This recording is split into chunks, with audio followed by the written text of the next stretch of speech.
Bayern Munich's Champions League tilt against FC Barcelona this Wednesday was a spectacular game of cat and mouse, one in which the Bavarians even held a clear upper hand for a spell. So how did Bayern end up as helpless prey and 4-1 losers in the clutches of former coach Hansi Flick and a rampant BARCA side? It's hard to believe, but this is only year one of the Flick era at Barcelona. The former Bayern and Germany men's national team coach has the help of an impressive stable of La Masia talent, but that isn't all. Under Flick, the transformation has been instantaneous. This edition of the BARCA team presses relentlessly and pushes the defensive line up to the half to compensate. That left ample space in behind, which the Bavarians seemed to salivate immediately at the possibility to punish. And that in turn left space behind on the other side, with the two teams posing the question to one another, who will get punished first? As it happened, it was Bayern who got hit inside of 1 minute. Joshua Kimmich is a step late and a step wrong in reacting, and Rafinha gets the better of him. One steps up, the other retreats. Bayern center back Dayot Upamecano and midfielder Joshua Kimmich have to coordinate this perfectly. Barcelona's Rafinha gets the better of Kimmich. An unlucky break? In some ways. But throughout a first half characterized by Bayern ascendancy, it was the younger BARCA side's gambles, however dicey, that looked wiser and more calculated. Take a look at Barcelona's aggressive pressing structure, which posed Bayern's veteran keeper Manuel Neuer some real challenges in build-up at times, but also left wide open options should Bayern manage to play out of it as Neuer does here. Flick's calculation appears twofold. One, that Neuer would be forced into the occasional mistake, and he was giving the ball straight away at one point in the first half. Two, that Bayern couldn't make hay with all that real estate in the wide areas, as getting the ball to a player in that position still left a lot of work to be done and distance to cover. That tended to be the case, but the Catalans can thank their lucky stars they weren't punished more frequently. Bayern was frequently its own worst enemy in the early going, spotting the spaces and pinging vertical balls over the top to nobody, rather than the raking cross-field passes that would have presented actual danger, and which looked like it was in the game plan anyway.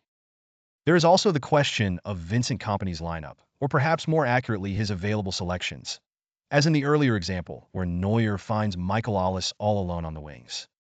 The result is an immediate 3-on-1 overload with potential daggers in behind. But 35-year-old Thomas Muller, nor Harry Kane, were the speedsters to best fit this tactic. Robert Lewandowski knows where the open man is and points him out. It is the gamble BARCA is willing to take, with its defensive line pushed up to the half line. Bayern's Ollis and Guerreiro combined in the space afforded them, but this 3v1 is still far from goal, and the two runners lacking in pace. Kane does make the CBS splitting run here, but doesn't have the pace to present lethal danger, and his touch lets him down to make for an easy save from Inaki Peña. Additionally, while Guerreiro's has a decent angle for this pass, the left footer was less effective an option on the overlap down the right. Flick may have regarded Bayern as lacking the personnel to really make them pay. If that was the gamble, he was right. When the Bavarians kept their composure, though, they really did have Barcelona scrambling. Not for nothing did Harry Kane put the ball into the back of the net twice in a matter of minutes. Even despite the early BARCA goal, it was Bayern with a clear upper hand and on the offensive for a huge chunk of that first half. The Bavarians, when patient, were able to work the ball well and draw on the Barcelona press to the point of overcommitment, and then launch switches of play from deep, with help from Kimmich, dropping into the back line to alleviate build-up pressure, and Harry Kane, with his trademark precision. Forget the midfield. Flick's compact structure prevented clean ball progression through the center of the park anyway. Bayern preferred to sling damage from the back. Here's Muller pointing out the free man, Rafael Guerreiro, with the right back's opposite number Alphonso Davies charging into space on the opposite flank. Center back Dayot Upamecano picks the former. Ever the traffic director, Muller knows where the game plan wants the ball to go, and the result is a clean breakaway from Michael Ollis. Now BARCA is scrambling to get back, and not only Muller and Kane, but Davies and Serge Gnabry are set to launch more arrows than BARCA's scrambling lines can account for. Bayern was at its most effective working the ball laterally first before going vertical, dragging BARCA's narrow shape this way and that across the field. But here is Flick's big brassy gamble bearing fruit. Ollis isn't quite the burner that Leroy Sane is, and despite the collective awe that shuddered through the stadium as he was played through, took near 10 seconds to arrive inside the box.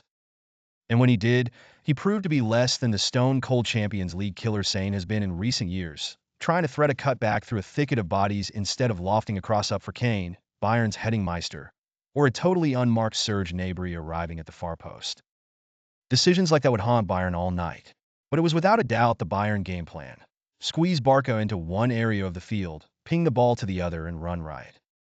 Just look at Muller and Guerrero both gesturing over their shoulder here towards Alice, all alone on the sideline, as center back Kim Min-jae receives. Bayern was positively salivating at the space on the wings and in behind,